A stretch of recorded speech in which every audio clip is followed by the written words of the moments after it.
Hello दोस्तों, नमस्कार। बात कर लेते हैं दिन भर की सारी बड़ी खबरों की, जहां सबसे पहले आपको बताएंगे बॉर्डर पर भारत बांग्लादेश में खिंची तलवारें। उधर ढाका में चीन ने कर दिया बड़ा खेला, यूनुस की जिद ना पड़ जाए भारी। बताएंगे कौन सी नई और बड़ी चाल चल दी है चाइना ने भारत को लेकर। दोस्तों वहीं आपको बताएंगे बॉर्डर को लेकर भारत को ऐड दिखाने वाले बांग्लादेश ने पाकिस्तान से कर दी बड़ी बिजनेस डील। तो वहीं जम्मू कश्मीर के नौशहरा में एलओसी के पास माइन हुआ ब्लास्ट, 6 जवान अपने जख्मी। क्या है अभी की लेटेस्ट अपडेट, तो वहीं बताएंगे। नीतीश कुमार को लेकर लालू परिवार में ही हो गया छिड़ गया महाभारत, घर में ही अलग हो गए तेजस्वी यादव तेज प्रताप। जी हाँ, तो सारी जानकारियां विस्तार से आपको बताने वाले हैं, बस आप वीडियो के लास्ट तक बने रहिएगा। और खबरों में आगे बढ़ने से पहले इस देश भारत का निरंतर समर्थन करते हैं तो वीडियो को लाइक करके, चैनल को सब्सक्राइब करके, बेल आइकन दबा के कमेंट में जय हिंद कहना बिल्कुल मत भूलिएगा। तो अब बात कर लेते हैं पहली सबसे बड़ी खबर की, जहां बॉर्डर पर भारत बांग्लादेश में खींची है तलवारें। उधर ढाका में चीन ने कर दिया बड़ा खेला, यूनुस की जिद ना पड़ जाए भारी। दोस्तों भारत और बांग्लादेश के बीच संबंध लगातार बिगड़ते जा रहे हैं। बीएसएफ ने बांग्लादेश बॉर्डर पर बाड़ लगाकर अवैध घुसपैठियों को भारत में प्रवेश करने से रोकने की योजना बनाई। बांग्लादेश की तरफ से इस पर कड़ा ऐतराज जताया गया, जिसके बाद भारत ने भी सोमवार को नई दिल्ली में बांग्लादेश के राजदूत को तलब करके साफ साफ कह दिया कि उसे पिछले सरकारों के दौरान हुए अनुबंधों को मानना ही पड़ेगा। शेख हसीना सरकार के जाने के बाद अंतरिम सरकार के चीफ मोहम्मद यूनुस के राज में दोनों देशों के बीच लंबे वक्त से हर छोटे छोटे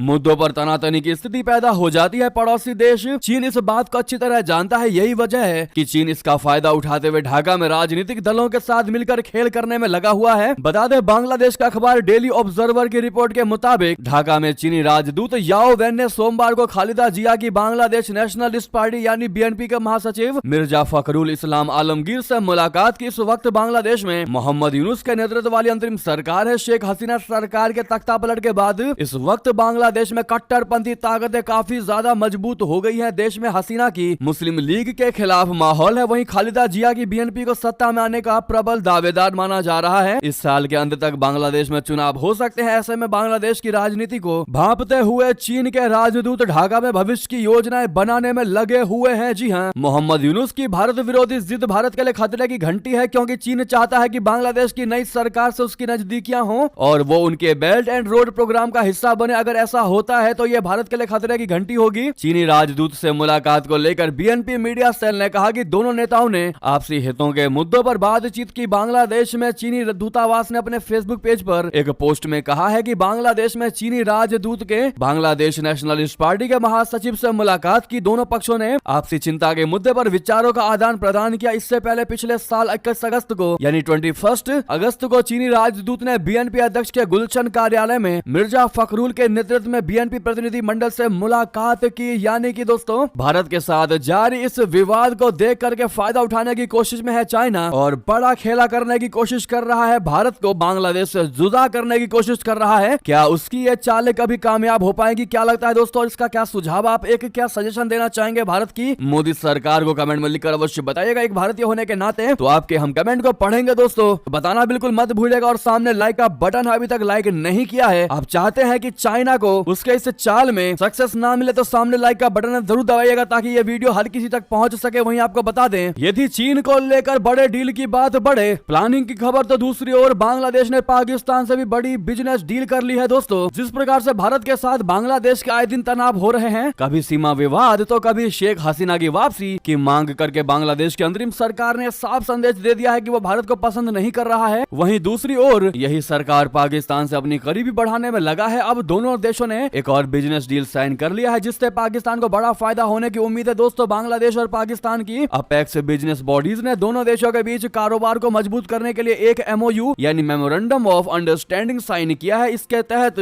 दोनों देशों के बीच व्यापार के लिए एक ज्वाइंट बिजनेस काउंसिल का गठन किया गया है। ढाका में पाकिस्तान उच्चायुक्त सईद अहमद मारूफ ने अपने बयान में कहा कि ज्वाइंट बिजनेस काउंसिल व्यापार और निवेश संबंधित जानकारियां के आदान प्रदान और व्यापार प्रतिनिधि मंडलों के गठन के लिए एक मंच के रूप में काम करेगी। यानी कि कुल मिलाकर लगातार मोहम्मद यूनुस जितने भी भारत का दुश्मन देश है उन सभी को हामी भरते नजर आ रहे हैं, उनके साथ संबंध स्थापित कर रहे हैं, जिसका जवाब भारत बहुत जल्द देगा। और ऐसा जवाब देगा कि मोहम्मद यूनुस पछताने के बाद भी वो मूवमेंट वापस नहीं ला पाएंगे। साथ ही साथ आपको बता दें अगली बड़ी खबर, जम्मू के नौशहरा में एलओसी के पास माइन ब्लास्ट। जी हाँ, 6 जवान अपने जख्मी। बता दें जम्मू कश्मीर के राजौरी हाल ही में नौशहरा सेक्टर में वास्तविक नियंत्रण रेखा यानी थधन के पास मंगलवार को माइन विस्फोट में कम से कम 3 सेना के जवान घायल हो गए। जानकारी के मुताबिक गोरखा राइफल्स के जवानों की एक टुकड़ी सुबह करीब 10:45 पर राजौरी में खंबा किले के पास नियमित गश्त कर रही थी, तभी दुर्घटनावश विस्फोट हो गया। घायल जवानों को इलाज के लिए नजदीकी अस्पताल लेकर जाया गया। रिपोर्ट्स के मुताबिक उनकी हालत स्थिर है और उन्हें मामूली चोटें आई हैं। बताया ये जा रहा है कि यह विस्फोट भवानी सेक्टर के मकरी इलाके में हुआ। भारतीय सेना के अधिकारियों ने न्यूज एजेंसी को बताया है कि घुसपैठ रोधी बाधा प्रणाली के तहत एलओसी के पास अग्रिम इलाकों में बारूदी सुरंगें बिछी हुई हैं, जो कभी कभी बारिश की वजह से बह जाती है और नतीजे में इस तरह की दुर्घटनाएं होती हैं। जी हां, तो वहीं आपको बता दें, भारत के चाणक्य यूं ही नहीं जा रहे अमेरिका। डोनाल्ड ट्रंप के राष्ट्रपति बनते ही चीन को घेरने की बहुत बड़ी तैयारी। जी हां, भारत के विदेश मंत्री डॉक्टर जयशंकर जी अमेरिका के नवनिर्वाचित राष्ट्रपति डोनाल्ड ट्रंप के शपथ ग्रहण समारोह में शामिल होंगे। भारत का नेतृत्व करने के लिए वो यहां पहुंचेंगे। हालांकि इस दौरान चीन को घेरने की तैयारियां हो रही हैं। जापान स्थित NHK वर्ल्ड ने सूत्रों के हवाले से बताया है कि जापान डोनाल्ड ट्रंप के शपथ ग्रहण समारोह के मौके पर क्वाड देशों के विदेश मंत्रियों की बैठक आयोजित करने के लिए अमेरिका, ऑस्ट्रेलिया और भारत के साथ समन्वय कर रहा है। जापानी सरकार कैबिनेट लाइनअप की मंजूरी के लिए अमेरिकी सीनेट प्रक्रियाओं का विश्लेषण करने के बाद इस मामले पर अंतिम निर्णय लेने की योजना बना रही है। जापान के विदेश मंत्री इवाया ताकेशी ने रविवार को NHK के डिबेट कार्यक्रम में खुलासा किया है कि वो 20 जनवरी को ट्रंप प्रशासन के शपथ ग्रहण समारोह में हिस्सा लेंगे। जापान ने उम्मीद जताई है कि नया अमेरिकी प्रशासन स्वतंत्र और खुले हिंद प्रशांत के लिए चारों देशों के बीच सहयोग बनाए रखने और मजबूत करने को महत्व देगा। डोनाल्ड ट्रंप ने राष्ट्रपति बनने से पहले ही अपने मंत्रियों को चुन लिया है। मार्को रूबियो को उन्होंने अमेरिका के विदेश मंत्री के रूप में चुना है। जी हाँ, चीन का मुकाबला करने के लिए क्वाड बनाया गया था। क्वाड एक राजनयिक साझेदारी है जिसमें ऑस्ट्रेलिया, भारत, जापान और अमेरिका शामिल है। ये एक खुले स्थित और समृद्ध हिंद प्रशांत को बढ़ावा देने के लिए समर्पित है। वैसे में आप समझ ही चुके होंगे कि प्रधानमंत्री नरेंद्र मोदी जी के द्वारा भेजे गए ये दूत यूं ही नहीं जा रहे हैं अमेरिका। जी हाँ, वही आपको बता दें, भारत को धोखा दे रहा है रशिया। यूक्रेन युद्ध में भारतीयों की दुर्दशा के बावजूद व्लादिमीर पुतिन कर रहे हैं वादों की अनदेखी। दोस्तों, रशिया और यूक्रेन के बीच चल रहे युद्ध में कई भारतीय नागरिकों को जान का जोखिम उठाना पड़ रहा है। हाल ही में केरल के बिनील टीबी जो 32 साल के थे, उनकी मौत ने भारतीय समुदाय में गहरी चिंता पैदा कर दी है। वे और उनके संबंधी जैन टीके रशिया की ओर से यूक्रेन में लड़ रहे थे। बिनील की मृत्यु यूक्रेनी ड्रोन हमले में हुई, जबकि जैन गंभीर रूप से घायल हो गए। प्रधानमंत्री नरेंद्र मोदी की रशिया यात्रा के दौरान राष्ट्रपति व्लादिमीर पुतिन ने वादा किया था कि यूक्रेन में लड़ रहे भारतीय सैनिकों को वापस भेजा जाएगा। हालांकि ये वादा अभी पूरा नहीं हुआ है। बिनील के मामले ने स्पष्ट कर दिया है कि रूस में भारतीय सैनिकों की स्थिति बहुत गंभीर है और उनकी सुरक्षा सुनिश्चित नहीं की गई है। इंडियन एक्सप्रेस की रिपोर्ट के मुताबिक बिनील और जैन के परिवारों ने भारतीय दूतावास से सहायता की अपील की थी, लेकिन रूसी सेना की अनुमति के बिना कोई कार्रवाई नहीं हो सकी। बिनील की पत्नी ने मॉस्को स्थित भारतीय दूतावास से संपर्क किया, लेकिन जब तक सूचना मिली तब तक बिनील की मौत हो चुकी थी। यह घटना उन परिवारों के ऊपर दुख का पहाड़ बनकर टूट पड़ा है। दोस्तों, रूसी सेना भारतीय नागरिकों को वापस लौटने की अनुमति नहीं दे रही है। कई भारतीय नागरिक जो सपोर्ट स्टाफ के रूप में रशिया गए थे, उन्हें युद्ध के मैदान पर भेज दिया गया है। ये स्पष्ट करता है कि भारतीय नागरिकों को धोखे से युद्ध में शामिल किया जा रहा है, जिससे उनकी जान का खतरा बढ़ गया है, जाने जा रही हैं। ऐसे में व्लादिमीर पुतिन भी इनकी मदद करते दिखाई नहीं दे रहे। अगर वाकई में व्लादिमीर पुतिन चाहते तो वो 2 मिनट में इन सभी भारतीयों को वापस भारत भेज सकते थे, लेकिन उन्होंने अब तक कोई बयान ना ही इस पर दिया है, ना ही कोई एक्शन लिया है, जो वाकई में बहुत ही शर्मनाक बात है। आप कह सकते हैं कि व्लादिमीर पुतिन का पीएम मोदी जी से किया गया वो वादा खोखला निकल चुका है। अब देखना ये होगा कि इस पर भारत कौन सा बड़ा एक्शन लेता है। वहीं आपको बता दें, पाकिस्तान और तालिबान के बीच जंग का मैदान बना चिकन नेक वखान कॉरिडोर, तो एक्शन में आया चाइना अफगान जमीन पर करेगा क्या कब्जा। बता दें, पाकिस्तान और तालिबान के बीच तनाव गंभीर होता जा रहा है। पाकिस्तानी सेना के हवाई हमले के बाद तालिबानी आतंकियों ने भी करारा जवाब देकर कई पाकिस्तानी सैनिकों को मार गिराया। यही नहीं, तालिबान ने यह भी कह दिया है कि वो पाकिस्तान से लगती सीमा रेखा डुरंड लाइन को नहीं मानता है। तालिबानी पाकिस्तान के पेशावर शहर तक